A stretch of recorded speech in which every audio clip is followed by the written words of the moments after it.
al Congreso y también a nuestro distribuidor Nunsis la oportunidad que me brinda para participar en esta mesa redonda con tres ponentes que nos van a ilustrar de una forma muy detallada cuál es, digamos, la experiencia en la protección de los ciberdelitos dentro de sectores estratégicos, como puede ser el transporte marítimo, el sector financiero de banca y también lo que sería el sector de seguros. Bien, antes de presentarles, simplemente quería hacer una pequeña introducción respecto de ciberdelitos. Y bueno, quería basarme en una referencia de un autor que es Eric S. Raymond. Es un autor, bueno, una figura que causa controversia, ¿no?, dentro del mundo de los hackers, dentro de lo que sería, bueno, es uno de los impulsores también del movimiento de código abierto open source. Y la cita concretamente se refiere a que si su empresa invierte más en café que en seguridad TI, entonces corre el riesgo de ser hackeado y es más, merece ser hackeado. Es decir, bueno, es una frase que me llamó la atención, lógicamente es una exageración, digamos, pero bueno, la idea de utilizarla es para que tengamos una conciencia respecto de la importancia, ¿no?, de adoptar medidas que protejan contra los ciberdelitos que están a la orden del día. Lo que es la inversión de las empresas en sí, lógicamente no se corresponde con esa frase, ¿no?, comentada. Hoy en día, bueno, hay datos que señalan que en 2016 la inversión en seguridad TI de las empresas estaba en torno a un 5,6% del presupuesto total para TI. Entonces, bueno, es una cifra que poco a poco irá aumentando. Hay estimaciones bueno, que irá aumentando hasta 2020-2022. Y lo recomendado por Gartner, en estos casos, es que el presupuesto digamos, se dedique a las empresas entre un 4 y un 7% para acometer todo lo que son proyectos de seguridad. En España, digamos, estaríamos quizá algo, bueno, pues, torno un poco por debajo de esa media, pero digamos, es una inversión, digamos, que va cobrando importancia frente a la situación que había hace bastantes años. Como por ejemplo la exposición, la ponencia anterior que hemos visto de Renfe en torno a las medidas que acometen, ¿no?, para proteger. Hay un dato, sin embargo, de la consultora IDC que dice que en 2017 digamos, la inversión ha decrecido un 0,6% y que se estima que hasta 2020 digamos, se va a estancar. Entonces, bueno, lo que sí queríamos hacer un llamamiento, ¿no?, desde el Congreso es bueno, a concienciar de que esa mejora en inversión en seguridad debe producirse, ¿no?, y no debe sufrir un estancamiento, puesto que se estima que aproximadamente en el 2019 el 70% de las empresas van a recibir ciberataques. Con lo cual, bueno, pues digamos, los clientes al final demandarán servicios a empresas que sean eficaces, ¿no?, frente a esas ciberamenazas y que tomen medidas para ello. ¿De acuerdo? Ejemplos recientes los tenemos esta misma semana. Ha habido un ataque nuevo de ransomware por medio del ataque BadRabbit. ¿De acuerdo? Han salido los medios de comunicación. Ransomware que tiene su mayor efecto en Rusia, pero que se va propagando al resto de países.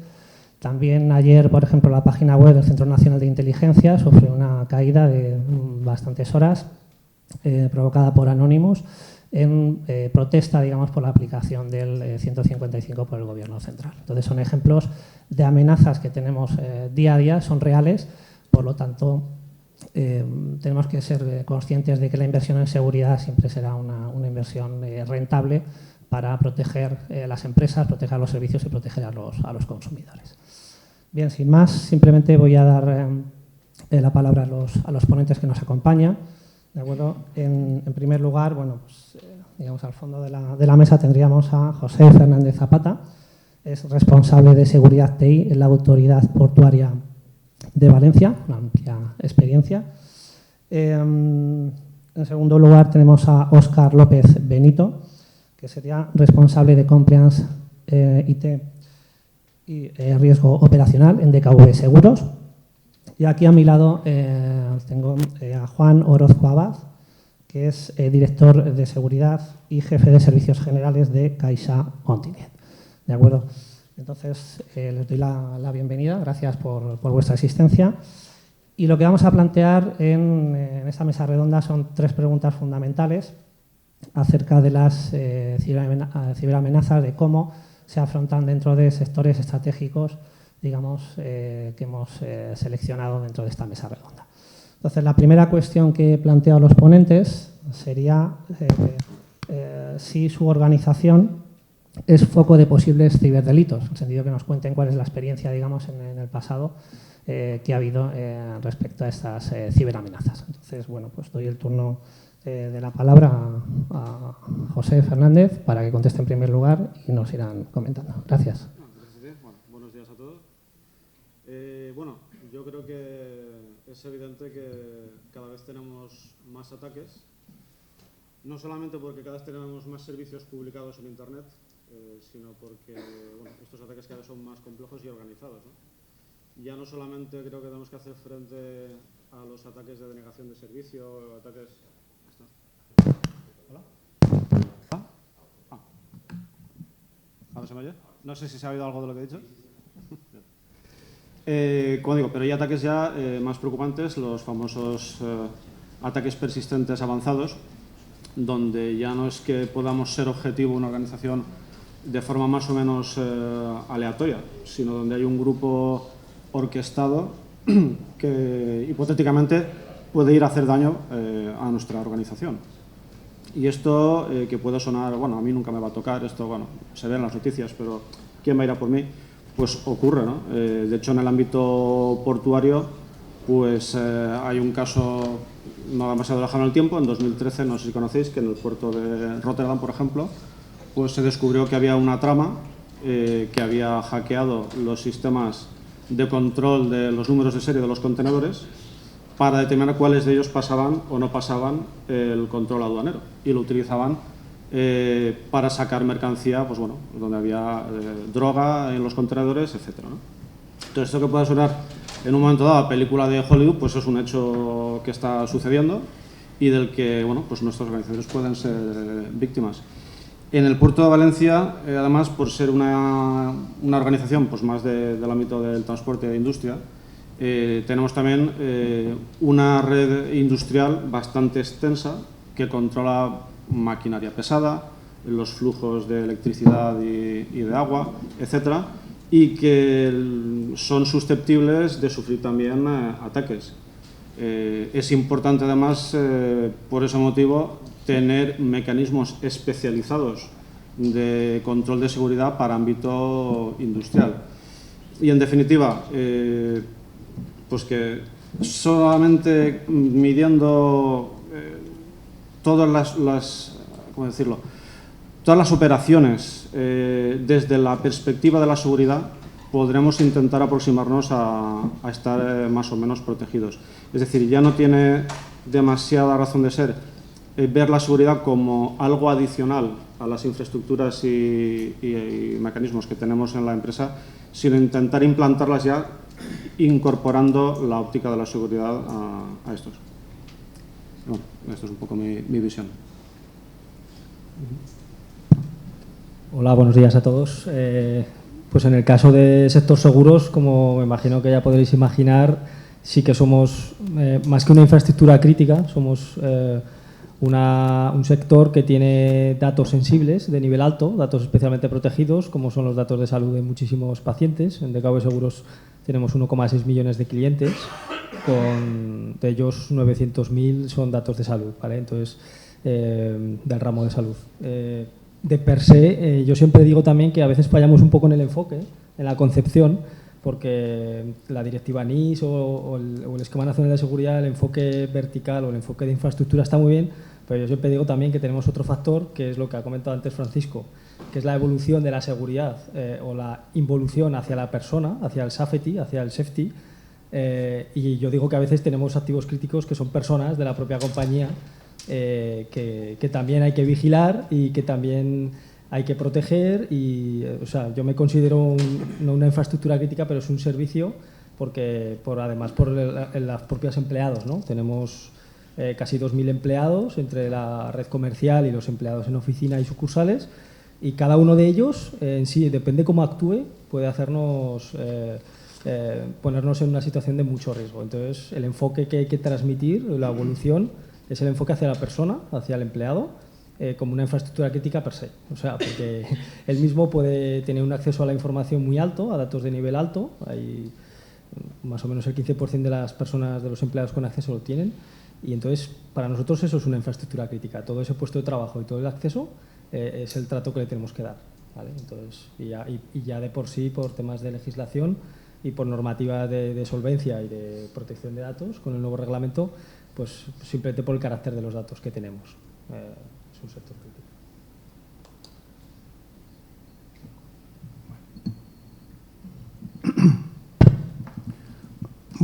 Buenos días a todos.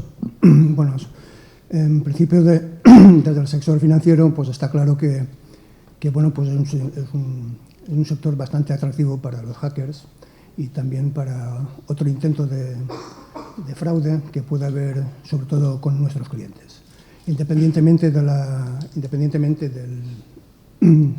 grado y nivel de datos que disponemos en nuestro centro de cálculo, pues nos preocupa sobre todo, pues lógicamente, todos aquellos servicios relacionados, como puede ser la banca electrónica, como pueden ser los medios de pago, como pueden ser los propios cajeros automáticos y además, lógicamente, el acceso a las cuentas y demás, ¿no? En principio, ojalá hubiera solamente una herramienta que nos protegiera de todo, lo cual es imposible, ¿no? Y desde luego, pues enfocamos lo que es la protección, pues desde distintos puntos de vista. Por una parte, lo que está ocurriendo es, bueno, pues el tema de phishing, por ejemplo, el tema de phishing, que es sobre todo la suplantación de clientes en medios de pago o en banca electrónica, el intento de suplantación. En temas de cajeros automáticos, pues el intento de extorsión de diferentes formas en cuanto a acceso a los propios cajeros. En banca electrónica, por supuesto, pues el intento de hackeo también por medio de malware o por medio de a lo que acceden nuestros clientes, lo cual siempre tenemos el gran problema de que hay situaciones que no controlamos, por supuesto, como es el cliente. Pues es el cliente y tiene su propia forma de actuar. Ojalá la cultura informática llegue algún día, digamos, a los colegios, a las escuelas y que seamos todos capaces de ser más conscientes de la situación, ¿no? En principio, hemos tenido casos realmente interesantes, pues, bueno, interesantes. Hemos tenido casos de phishing como suplantación incluso de propios empleados o suplantación de clientes a la hora de, por ejemplo, pues, correo electrónico que intenta dando una orden de transferencia a un país extranjero, por ejemplo, o correos electrónicos, el clásico malware que está existiendo, entiendo que en todas las organizaciones, incluso intento de suplantación de empleados llamando a un departamento a otro, desde el exterior, diciendo que es Pepito de la administración, que tienes que hacer una transferencia no sé dónde. Lógicamente, ahí viene todo el tema, antes se ha hablado del tema de concienciación, formación para todos los empleados. Y bueno, esa de alguna manera es donde estamos preocupados, lógicamente, por una parte de la protección de los datos de clientes, pero por otra parte también del acceso a las propias cuentas de clientes desde el exterior.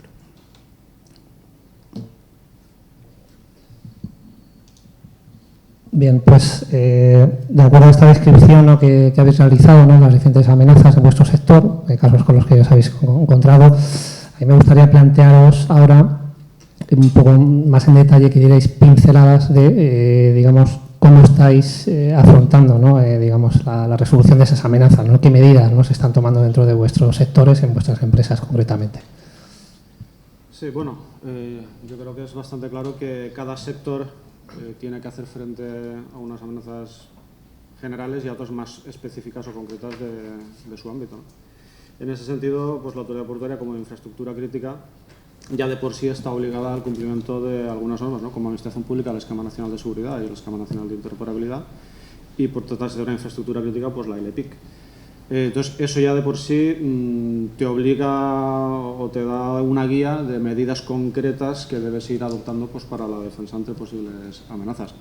A partir de ahí y de ese marco, y cumpliendo siempre ese marco normativo, pues bueno, ya está, por un lado, lo que es la infraestructura de seguridad a la que estamos más acostumbrados a tratar, a operar, digamos, ¿no? Pues ya partiendo desde los ya básicos cortafuegos a nivel de aplicación, que son imprescindibles, pero que ya de por sí, dada la sofisticación de las amenazas del día, son simplemente la primera barrera, y detrás de ello pues ya es importante tener pues, prevención de intrusiones, detección, incluso tener sondas que nos puedan permitir la captación de eventos en función de patrones de tráfico, que poder enviar a un sistema de correlación de eventos, a un SIEM, y desde ahí pues, bueno, poder hacer o detectar amenazas incluso antes de que afecten a tus propios sistemas, ¿no?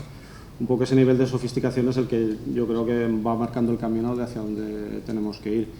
En cualquier caso, yo considero también que detrás de toda medida de seguridad perimetral, lo que es importantísimo es tener dentro de la organización pues un centro de gestión y operación de los servicios de seguridad en la organización, que te permita no solamente operar esos sistemas, sino incluso bueno, pues hacer análisis a nivel de estrategias de seguridad, determinar las políticas, etcétera, e incluso servir, digamos, de interfaz con las estructuras de dirección de la empresa, buscando siempre un nivel de madurez de la seguridad pues más elevado, y donde se conciencia desde el usuario más bajo hasta el CEO de la empresa.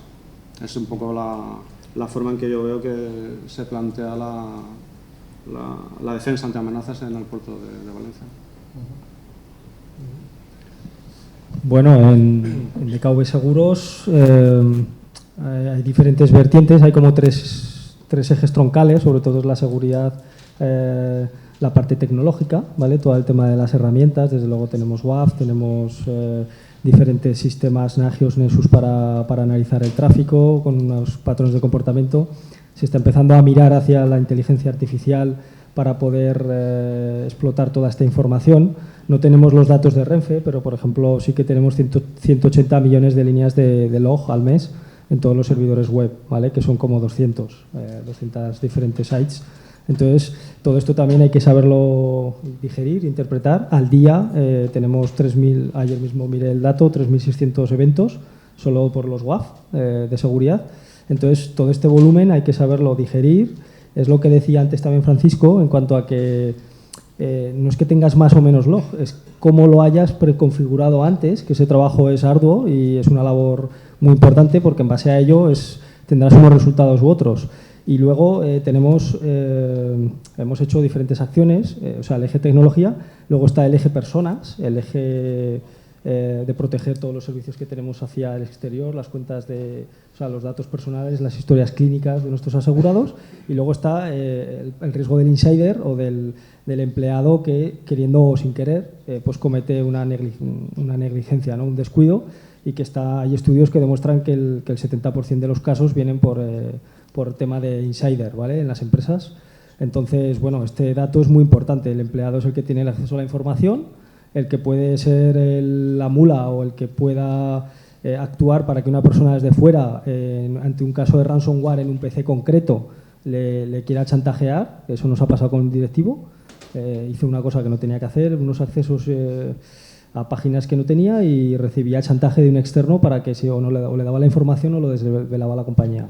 Entonces, ahí el directivo actuó como tiene que actuar, ¿no? Denunciándolo internamente y poniendo nosotros los medios. Pero quiero decir que con todo esto del ransomware, que ya prácticamente, el otro día leía un dato pues para que haya una pandemia mundial, ¿no? Digamos, tiene que haber realmente el dato es 50 casos cada 100.000, ¿no? Pues más o menos, el año pasado hubo 2,5 millones de personas afectadas en el mundo por ransomware, y la pandemia sería 3 millones, pero quiero decir que como está empezando a invadirnos a nivel fisiológico, a nivel doméstico, todo este tipo de ciberseguridad, de ciberriesgos, este dato es a tenerlo en cuenta, todo el tema del ransomware, ¿vale? Como un riesgo fundamental. Otra cosa que hemos detectado, montamos un CSIRT nosotros a nivel interno, está compuesto por 4 personas del departamento, y estamos viendo que está funcionando bastante bien, que quizás hay empleados que están llegando un poco a veces a la paranoia, y hace muy bien porque al menos nos avisan, lo analizamos y sí, puedes abrir este correo, es lícito, te has inscrito en una página, no has leído una cláusula de confidencialidad y protección de datos y te están llegando publicidad, eso es normal. Si es gratis, el producto eres tú, y es lo que les intentamos transmitir. Pero por otro lado también nos ha servido para detectar descoordinación entre nuestras propias áreas, sobre todo de marketing o de comunicación, que es normal, por la agilidad. En la revista número 5 de este año de ISACA hablaba de la agilidad para que TI dé soporte al negocio. Decimos que ya no hay proyectos de TI, sino que hay proyectos de negocio soportados por TI. Pues la velocidad, la agilidad, la transformación digital que estamos sufriendo en sectores más intangibles, como quizás son banca o sobre todo que vais un poco por delante, o seguros, eso nos hace que tengamos que tener en cuenta todo esto, ¿vale? Entonces, ¿qué más? Nos sirvió para detectar esta descoordinación. A veces un departamento contrata, no es el Shadow IT, pero contrata a un proveedor que no nos avisa, no pasa por tecnología porque por tema de presupuesto no tiene que avisarnos, y hace una campaña pésima de envío de emails, tan pésima que nosotros lo rechazamos en la lista negra, y luego vemos que realmente está mandando contraseñas en el mismo correo, mandan el usuario de contraseña. O sea, son malas praxis también de la cadena de suministro, la cadena de proveedores, que son muy de nicho, son proveedores muy nuevos. El dato que antes arrojaba también Francisco de que había 300 y pico mil ficheros inscritos en la agencia, pero es que hay 3,2 millones de empresas en España. Eso quiere decir que faltan muchas pymes que no han inscrito ni un solo fichero todavía en estos 20 años de recorrido que tenemos de la Ley de Protección de Datos desde el 99. Entonces, hay mucha empresa nicho. El 20% de las empresas se han creado hace menos de 2 años. Son empresas muy pequeñas que luego les pasas tu escaneo de homologación de proveedor y no te salen porque es normal que no tengan todavía ese músculo, esa infraestructura de seguridad, pero que hay que tener mucho cuidado, ¿vale? Porque ahora el nuevo reglamento europeo nos pide un principio que es el de diligencia en la cadena de suministro. No solo tenemos que ser nosotros seguros, sino que garantizar que los terceros con los que contratamos cosas también lo sean. Entonces, esto abre todo un abanico de recorrido, de colaboración entre proveedores y clientes en el sector, ¿vale? Yo creo que queda mucho recorrido ahí y tenemos que ayudar a las empresas nicho, que son empresas que hacen marketing estratégico, inteligencia artificial, para innovación, para poderles ayudar, ¿vale? Entonces, no sé, por ejemplo, un incidente que nos pasó el año pasado, y yo entiendo el cabreo de mucha gente, fue un proveedor a través de una página web que la gente se inscribía y les empezaban a hacer unas notificaciones, ¿vale? Para direccionar hacia la sucursal correspondiente a una serie de personas que nos interesaban. ¿Qué pasó? Que tuvieron un fallo nocturno en la actualización de seguridad de su software, se enganchó, digamos, hablándolo coloquialmente, y cada 5 minutos le mandaba un mensaje, pásese por nuestra sucursal, y ¿qué pasó? Que ese mensaje se arrancó a la 1 de la mañana, cuando la gente está durmiendo. Entonces, la primera vez, y mucha gente tiene sus dispositivos en la mesilla al lado, hacen ruido, y cuando te llega un aviso, ¿no? Tuvimos 95 peticiones de derechos ARCO, de oposición, diciendo que nos iban a denunciar. Eso conllevó que fuimos a hacer una auditoría a este proveedor en Madrid. Y es lo que digo, era un proveedor que es que trabajaba, bueno, eran muy poquitos, porque es que tampoco hace falta más estructura, pero bueno, habían cometido un fallo de seguridad, lo solventaron y ya está. Pero a lo que voy es a esto, ¿no? Que yo creo que la auditoría es muy importante, la auditoría preventiva, y que las unidades de negocio sepan, antes de empezar a firmar sus acuerdos, que cuenten con nosotros, y la sensación que tenemos generalizada es que al menos aquí se está empezando a hacer. Cada vez tenemos más consultas, se apoyan más en nosotros. No queremos ser el stopper, pero sí al menos yo como riesgo operacional, ¿vale? Tengo que decir, mira, yo hasta aquí te puedo leer. Si quieres continuar, lo firmas o aceptas este riesgo, que la ISO siempre te deja el subterfugio de aceptar el riesgo, pero bueno, eso ya lo tienen que aceptar los que tienen ese poder de firma, de aceptarlo, ¿vale?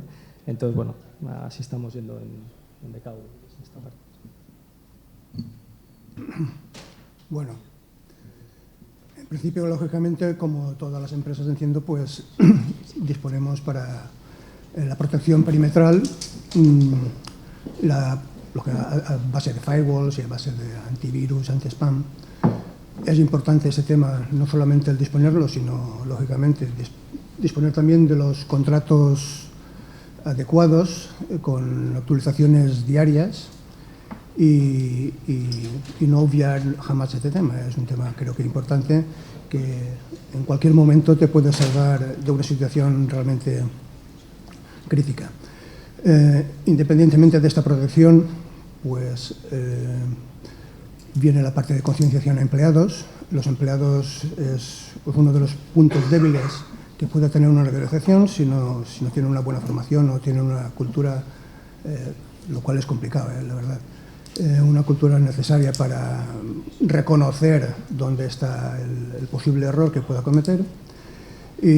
Pero bueno, en definitiva, independientemente del acceso a datos, independientemente de esta apertura al mundo que es Internet, y de todos los accesos web corporativa y demás que hay, pues en nuestro caso disponemos dos partes, que son la parte de banca electrónica y medios de pago, que bueno, nosotros, sabéis, somos una empresa pequeña, actuamos aquí en la Comunidad Valenciana, y hay servicios que por nuestro tamaño no podemos soportar por nosotros mismos, ¿no?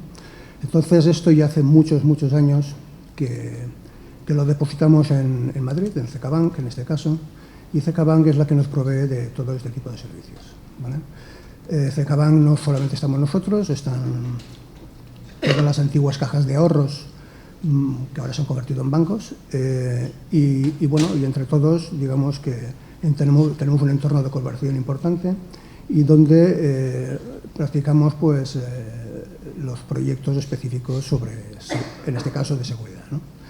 ¿Qué hacemos en banca electrónica o en medios de pago? Pues en principio la obsesión siempre es la de identificar claramente al cliente, ¿no? El cliente se puede despistarse, puede perder tarjetas, puede perder su clave y su password de acceso a su banca electrónica, puede estar infectado en su propio ordenador, de forma que algún hacker puede pues hurtarle las claves, y para ello, pues bueno, siempre hay un medio detrás de otro, se han ido inventando medios para que la identificación sea lo más segura posible. Entonces, que pues, desde la parte de OTPs, como por ejemplo OTP a móviles, que es un punto más de identificación de cliente, hasta la parte de, lógicamente, usuario-password, las tarjetas de coordenadas, no sé si las conocéis o no las conocéis, y lo que se llaman listas blancas y listas negras, ¿no? Listas blancas, que es identificación muy clara y concisa de IPs muy estáticas y demás, y clientes nuestros y demás que no hagan lo que hagan, van a poder tener, y con un nivel de seguridad determinado, van a poder acceder fácilmente a la banca electrónica sin pedirles demasiadas historias. Listas negras en las que no pueden acceder en absoluto. Y después, en la parte de medios de pago, lo que sí tenemos un servicio allí común es una aplicación, digamos, inteligente, en la que lo que se va es viendo todas las transacciones que hacen nuestros clientes por el mundo. O sea, vayan donde vayan, aquí nos llega una transacción y observamos el nivel de criticidad de esa transacción. Es decir, me explico, puede haber un cliente que eso ha ocurrido, lo que voy a decir realmente ha ocurrido, un cliente que esté en Ontinyent o en Alcoy o Gandía, donde sea, y haga una operación en Mercadona, ¿no? Y 5 minutos después, pues resulta que nos viene una operación desde Estados Unidos. Bueno, pues lógicamente esto, si no hay medios que puedan comprobarlo, pues maldita la gracia, no vamos a poder evitarlo. Entonces, nosotros llamamos la aplicación espía y bueno, y va alimentándose poco a poco de su propia información, ¿no? Esto en cuanto a medios de pago. Me refería más que nada que hay aplicaciones específicas y muy concretas para proteger sobre todo a nuestros clientes, aunque como responsabilidad subsidiaria final estamos nosotros. Al final el banco es el que paga de alguna forma por los delitos, ¿no? Para eso existen también los seguros. Lógicamente, otra de las partes de la seguridad es disponer pólizas de seguros para cubrir todas estas expectativas, ¿no? Bueno, hay otro punto que para mí es uno de los más importantes ya a nivel de entidad, y es todas las sinergias que nos ha traído la Ley Orgánica de Protección de Datos. Esta ley, pues sabemos todos que va a ir cambiando, va a cambiar, pero en su momento pues nos obligaba lógicamente, en primer lugar, a identificar qué tipo de datos tenemos, de qué nivel son cada uno, y al final identificar o saber qué medios de seguridad íbamos a cometer en cada uno de este dato, ¿no? En definitiva, la Ley Orgánica de Protección de Datos nos ha permitido al final disponer de un documento de seguridad que es auditado todos los años, y en el que vamos viendo poco a poco cómo evoluciona la seguridad interna, ¿no? Cómo evoluciona, pues, por ejemplo, las copias de seguridad, cómo funcionan, cómo se cambian las contraseñas a nivel de usuario, cómo se realiza la trazabilidad sobre el dato, quién accede al dato, de qué forma, quién es, con nombres y apellidos. En definitiva, es una ley que nos permitió disponer del dicho documento de seguridad y que, lógicamente, esto apoyándonos siempre en auditorías externas. Auditorías externas en las que siempre la retroalimentación, el feedback, pues ha sido importante. Nos ha permitido mejorar día a día. No solamente nos auditan este tema de acceso al dato, sino que además nos auditan continuamente cuáles son los procesos, también procesos desde oficinas hasta departamentos centrales.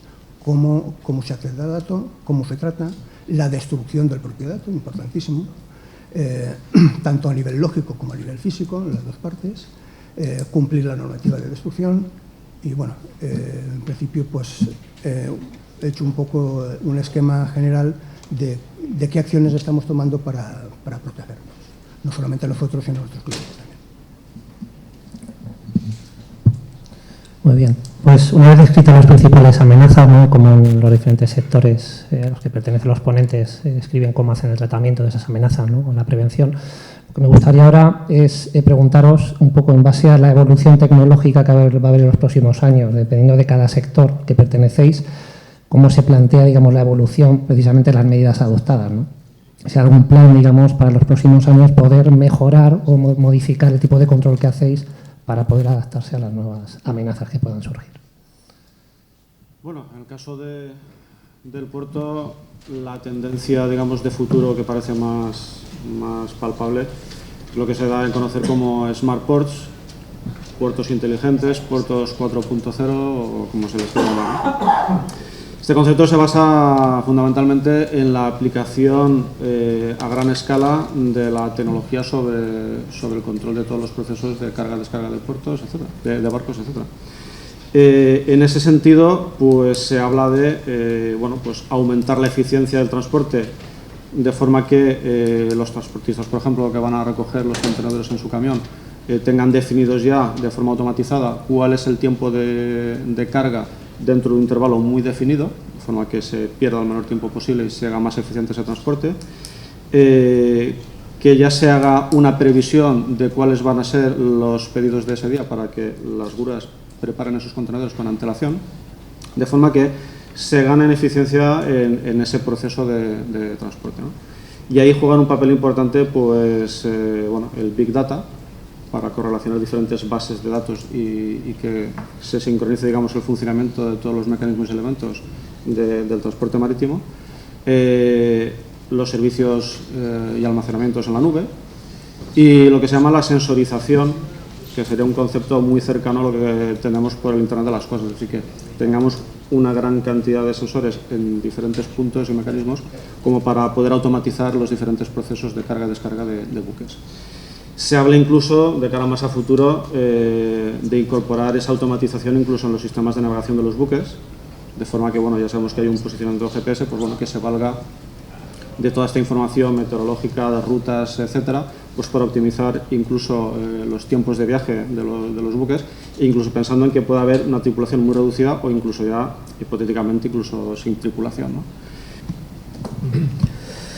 ¿no? Bueno, nuestro sector no es tan apetecible como el tuyo, me parece muy apasionante. Nuestro está más encorsetado y bueno, vamos hacia tecnología, sobre todo estamos muy centrados en esto que os decía antes, de análisis de los log, de que los falsos positivos sean los menos posibles, de poner bien el foco, para legitimar cuando nosotros vayamos a negocio, a un área y haya que decir una decisión, que nos crean y que esté bien fundamentada, ¿no? Entonces estamos en esta parte de inteligencia artificial humana, que es que nuestros propios equipos puedan hacer entender muy bien las reglas de negocio de qué es y no un dato a preocupar, ¿no? Un comportamiento extraño. Eso es lo que, para esto estamos recurriendo estamos empezando a mirar ya herramientas de Machine Learning y básicamente con estabilizar lo que tenemos ahora, que es en varias inversiones que hemos hecho en productos que analizan logs, y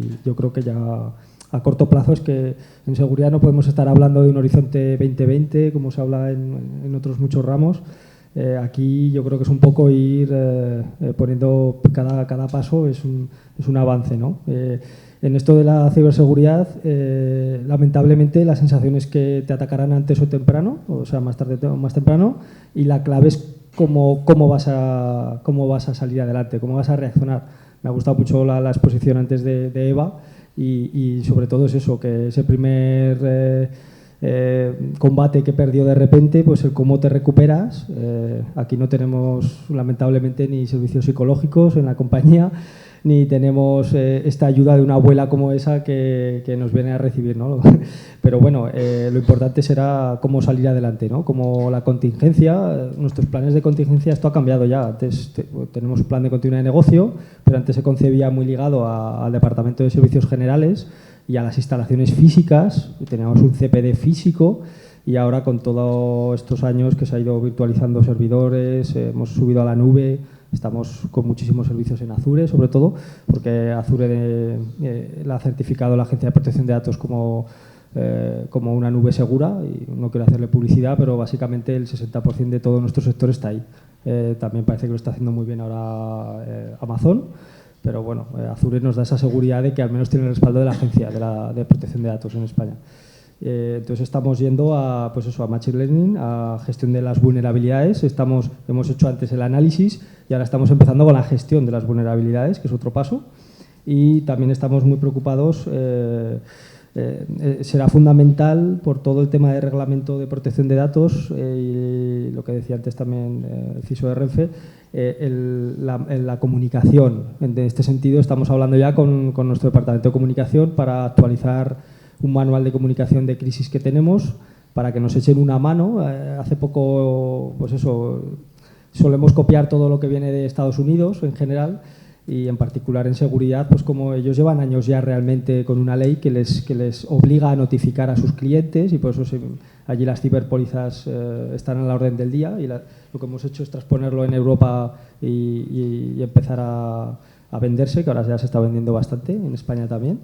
A lo que decía, ¿no? El tema de las ciberpólizas, el consejero delegado de las compañías o el máximo representante lo que hace en Estados Unidos es grabar un vídeo de 2-3 minutos. El último que he visto, que fue desolador, y bueno, me parecía un vídeo muy bueno, es el del CEO de Equifax.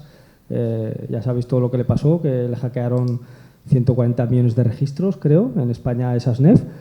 Y bueno, son registros demorosos, datos de crediticios, que me imagino que hay en banca también estaréis, es un dato muy importante. Pues este CEO grabó un vídeo, sabía que iba a ser despedido al día siguiente, pero bueno, esta forma de notificar a través de una web, la agencia parece que lo puede dar como bueno, habrá que ver un poco cómo se va legitimando una vez que esté en vigor. Pero hay que saber muy bien cómo comunicas, porque la agencia de protección, el nuevo reglamento te dice que en 72 horas tienes que notificar que has sufrido una brecha. Bueno, los datos del mercado son que tardamos 256 días de media en enterarnos de que hemos sufrido un ataque, un APT o un robo de fuga de información. Con lo cual, en 72 horas, que me parece un dato absurdo, realmente no te da tiempo más que decir que has sufrido algo y qué medidas vas a tomar o estás tomando. El riesgo reputacional es tremendo, de cómo dices esto a tus clientes, que quizás no sabes ni quiénes pueden estar afectados o no, porque si lo haces vía web todos tienen acceso y tampoco vas a saber dar muchas respuestas. Entonces, el cómo comunicas, va a haber que hablar con el CEO, con el consejo delegado o el máximo representante y decirle a partir de ahora, a ver, la ciberseguridad, que no es una herramienta, es una estrategia y tienes que saber cómo comunicar esto, porque esto no es un riesgo de IT, esto es un riesgo financiero de nuestra compañía y tienes que saber cómo comunicar para que no cunda el pánico, para que no... Entonces, tenemos un manual de comunicación de crisis y hemos metido el escenario de cómo comunicar una crisis, porque cada vez más nosotros no somos una infraestructura crítica, pero te obligan a notificar. Entonces, bueno, y luego vendrá la figura del DPO para notificar a la autoridad de control correspondiente, ¿no? Pero eso es una parte más legal. Entonces, estamos yendo hacia ahí, estamos yendo a revisar los códigos de conducta. Tenemos unos códigos de conducta tanto para empleados como para directivos. Y por el caso que os comentaba antes del ataque de ransomware, desde luego que un directivo, bueno, en el caso de, creo que fue Equifax o en HBO, no sé cuál fue, justo detectaron que un mes antes habían vendido los directivos casi 3 millones de valor en acciones y justo es lo que pedían por el rescate de todos esos vídeos, ¿no? Creo que fue en HBO, que le robaron la serie de Juego de Tronos y la temporada. Entonces, ¿qué pasa? Que eso es un acto de negligencia por parte de los directivos. Si tú, primero, no puedes connivir o participar en este tema y segundo, si tu empresa se está hundiendo, no vendas acciones, por ejemplo. Hay que regularlo mucho más. Entonces, en los códigos de conducta, tanto del directivo como del empleado, vamos a poner cómo se tiene que actuar ante un chantaje, un ransomware o similar, ¿vale? Entonces, en eso vamos a ahondar mucho en la concienciación. Hicimos una prueba para ver cómo reaccionaban los millennials en DKV. Cogimos una muestra de personas y la verdad es que el 92% pecaron y pincharon en un correo que estaba muy bien hecho, ¿vale? Pero que estaba hecho con recursos públicos que se podría haber hecho por un hacker. Entonces, los millennials nos aportan muchísimo conocimiento, están muy acostumbrados a compartir y son innovación pura, pero por otro lado hay que infundirles un poco de seguridad, ¿vale? Otro sector, otra prueba que vamos a hacer ahora es todo lo contrario, con gente, con compañeros que son senior, ya están a punto de jubilarse y que empiezan a desmotivarse en la compañía o están pensando ya en otras cosas. Suelen ser personas que a su vez son cargos ya medios altos, que tienen mucha información en sus equipos y entonces se les hace también pruebas, que la estamos diseñando, para ver cómo reaccionan, ¿no? Ante la seguridad, porque la seguridad y la motivación van muy ligadas.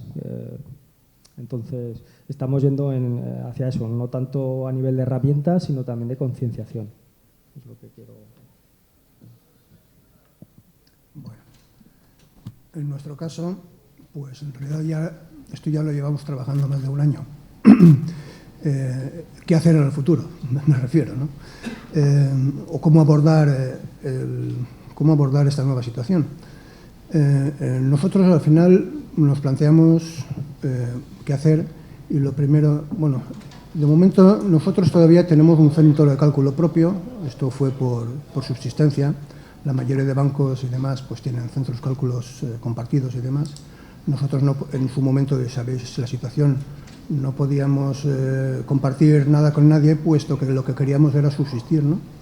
Y por lo tanto, como el mundo de la banca era como era, en este caso las cajas de ahorros estaba como estaba, pues no nos quisimos aunar con nadie.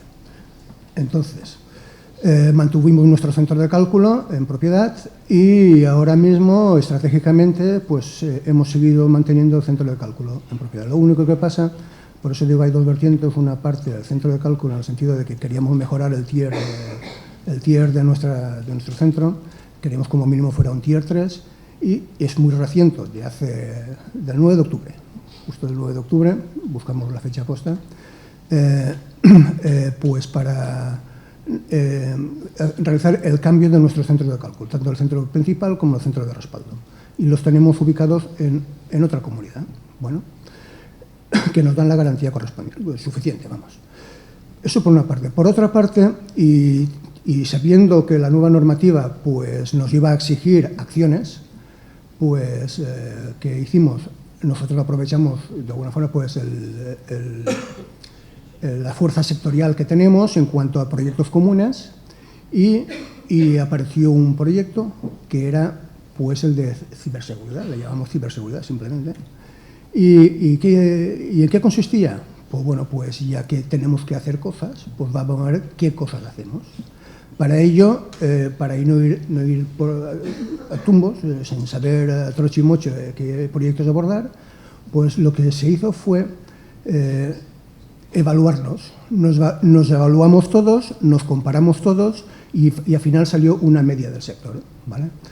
¿Cómo nos evaluamos? Pues al final evaluamos 29 puntos distintos de la seguridad, ¿vale? 29 puntos distintos distribuidos en 4 partes. Por una parte lo que es la gobernanza, por otra parte la detección, por otra parte la prevención y por otra parte la respuesta y reacción, ¿vale? Esos 29 puntos nos dieron al final una media y apareció el clásico diagrama tipo radar, donde ves los puntos más débiles y los puntos más fuertes. Lógicamente hay que actuar sobre los puntos débiles. En esos puntos débiles, pues además aparecen los denominados quick win, que son aquellos puntos donde tienes una acción más rápida y consigues una mayor puntuación, porque lo que deseamos de alguna forma es no llegar al 10, porque llegar al 10 posiblemente teníamos que parar la organización, pero sí por lo menos llegar a un mínimo, como mínimo a la media del sector, ¿correcto? En el sector, lógicamente, nosotros somos los pequeñitos, los demás son todos mucho más grandes y con eso pues estamos de acuerdo. Bueno, a partir de ahí y después de ver los puntos débiles que teníamos, aparecieron varios proyectos, ¿vale? Proyectos como puede ser la mejora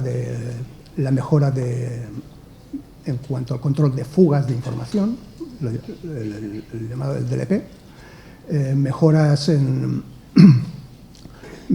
la formación y concienciación de empleados, mejoras en lo que es, lógicamente, lo que viene, la encriptación de datos, mejoras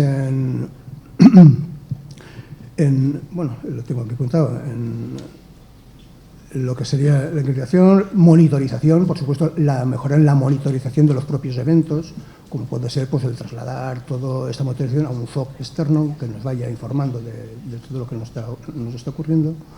Y, en definitiva, esa es la situación en la que nos encontramos ahora mismo. El tema del cambio de centro de cálculo nos paralizó un poco la implementación de todos esos proyectos. Lógicamente, no íbamos a implementar algo sobre un centro de cálculo antiguo, pero ahora mismo ya tenemos claro cuál es el camino a seguir. Este camino a seguir, que todos estos proyectos me he dejado el más importante de todos. Me he dejado el más importante y además es un proyecto que he contratado con una de las empresas que hay aquí, con dos, justamente. Es el Plan Director de Seguridad. El Plan Director de Seguridad es algo importantísimo, para nosotros por lo menos, es el que nos va a marcar la ruta a seguir, cuáles van a ser los primeros pasos para conseguir esa media nota que deseamos y además es a partir del cual las auditorías nos van a decir cómo mejorar. Y esa es la situación en la que estamos ahora mismo, abordando con centro de cálculo cambiado y ya empezando el plan de director de seguridad prácticamente terminado y ya a puntito de abordar el resto de proyectos que nos van a hacer mejorar. Esa es la situación que tenemos. Muy bien. Pues quería comentaros si tenéis alguna pregunta para los ponentes, de acuerdo a la exposición que han realizado. ¿Queréis que comenten algo más en detalle? Sí, creo que hay. Hola. Bueno, se ha estado hablando aquí un poquito de tecnología y bueno, defensas y tal. Y a mí me gustaría hacer dos preguntas. Una es si habéis sufrido algún tipo de ataque de ingeniería social elaborado, dirigido pues posiblemente a la consecución de la implantación de una APT. Eso por un lado. Y en segundo lugar, si os habéis planteado reforzar la cadena de la defensa en profundidad con la incorporación de las nuevas tecnologías RASP.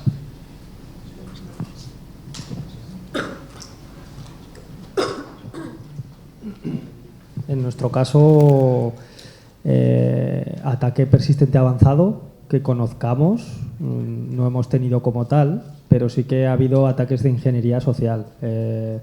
A través de redes sociales nos intentaron hacer el ataque, bueno, el fraude del CEO, la estafa del CEO famoso lo hemos sufrido no nos ha llegado a pasar, pero sí. Y luego también con el CFO, a través del tesorero de la empresa, aprovecharon que estaba de viaje, no sé si es porque publicaría alguna foto en otra red social o lo que pasó, pero sí que le mandaron un correo muy dirigido donde le pedían ingresar unas facturas que además había que hacerlo en esas fechas, es alguien que lo sabía, y gracias a Dios la persona reaccionó bien y nos avisó y pudimos pararlo y no llegó a tal, o sea, como tal no hubo incidente, pero sí que ha habido ataques de ingeniería social del spam, por ejemplo. También nos pasó, si os acordáis, hace creo que un par de años, el que hubo de correos, de que te mandaban un correo de que fueras a recoger un paquete a la oficina de correos más cercana. Pues bueno,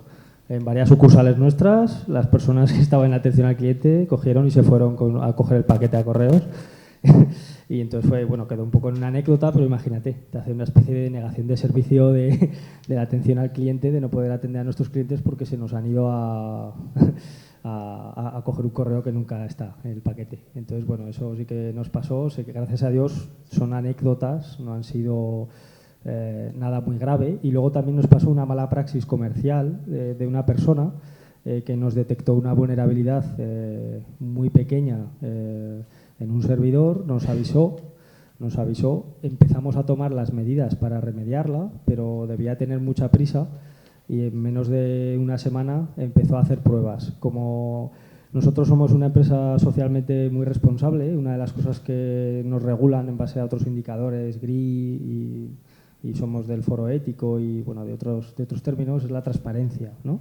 Y a veces otra cosa que estamos vigilando ya mucho es el open source intelligent, que se refiere a la información pública, que para ti parece que no tiene valor, pero para una persona con los conocimientos sí, ¿no? Pues nosotros publicamos en nuestras memorias corporativas, y quizás vosotros también, los datos de todo nuestro consejo de administración y del comité de dirección, incluso fechas de nacimiento, que ahora ya no.